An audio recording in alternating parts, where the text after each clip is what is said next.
Cipher. The scythe rose in the air, blade grinning like a Cheshire cat.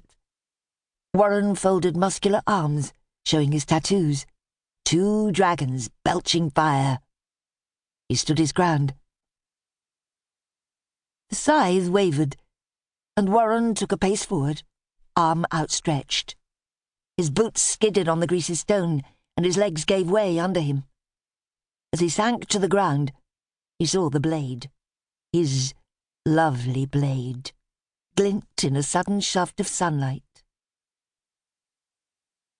For so many years, to hold the scythe in his hand had made him feel strong, powerful.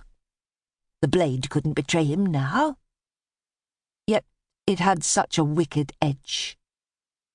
The sun blinded him. He could no longer make out the face beneath the hood. His heart was thudding, his forehead moist with sweat, and yet he knew he must be strong. Without strength he was nothing. "You'll never do it."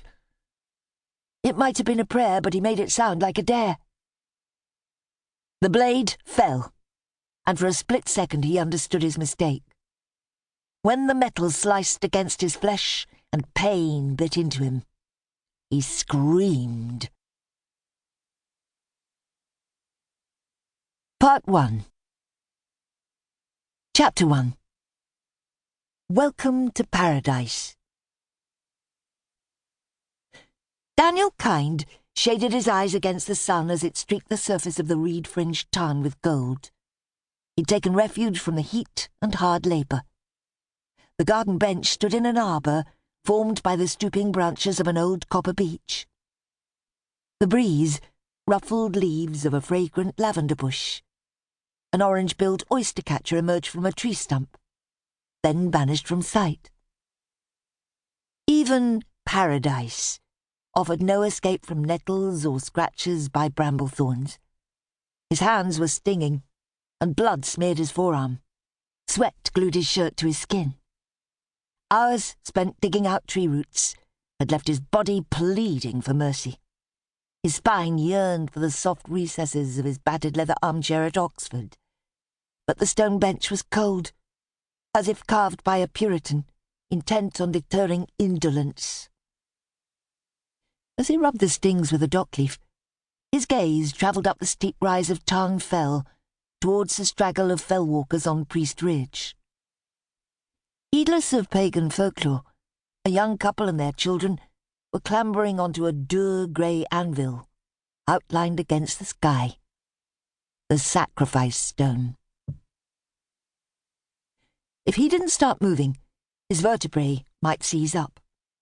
Bones creaking, he crunched over the gravel path that looped around the water's edge. Fronds of an ostrich fern brushed his face.